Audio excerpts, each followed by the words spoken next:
84 બેઠકમાંની બીજી બેઠકનું મહત્વ. ગોકુલની શાંત અને પવિત્ર ધરતી પર સવારનો સુમેળ સમય હતો.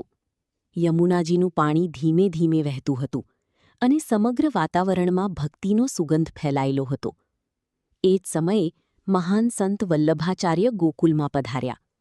આ સ્થાન ગોકુલ માત્ર એક ગામ નહોતું, પરંતુ ભગવાનની લીલાઓથી પવિત્ર થયેલી ભૂમિ હતી. વલ્લભાચાર્યજી એક વૃક્ષ નીચે બેસી ગયા. તેમના ચહેરા પર એક અદ્ભુત તેજ હતું. થોડા સમય પછી આસપાસના ગામવાસીઓ અને વૈષ્ણવો ત્યાં એકઠા થવા લાગ્યા.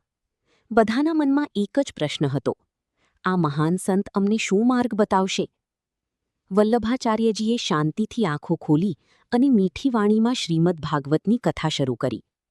તેમના દરેક શબ્દમાં એવી શક્તિ હતી કે સાંભળનારનું હૃદય ભક્તિથી ભરી જતો.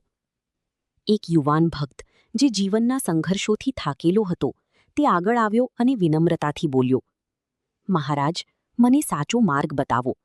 હું કેવી રીતે ભગવાનને પ્રાપ્ત કરી શકું? વલ્લભાચાર્યજીએ સ્મિત કર્યું અને કહ્યું: ભગવાનને મેળવવાનો માર્ગ મુશ્કેલ નથી, માત્ર પ્રેમ અને સમર્પણ જોઈએ. તેમણે તેની બ્રહ્મ સંબંધ દીક્ષા આપી. તે ક્ષણે જાણી તેના જીવનમાં પ્રકાશ ફેલાઈ ગયો. તેની આંખોમાં આનંદના આંસુ આવી ગયા.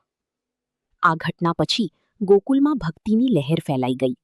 લોકો દૂર દૂરથી અહીં આવવા લાગ્યા અને આ સ્થળ પુષ્ટિમાર્ગનું કેન્દ્ર બની ગયું. આ રીતે ગોકુલની આ પવિત્ર ધરતી પર બીજી બેઠક સ્થાપિત થઈ. કહેવામાં આવે છે કે જ્યાં આજ પણ ભક્તો આવે છે અને એ જ શાંતિ અને દિવ્યતા અનુભવે છે. જ્યારે પણ કોઈ ભક્ત અહીં સાચા હૃદયથી પ્રાર્થના કરે છે, ત્યારે શ્રીકૃષ્ણ તેની મનની ઈચ્છા જરૂર પૂર્ણ કરે છે.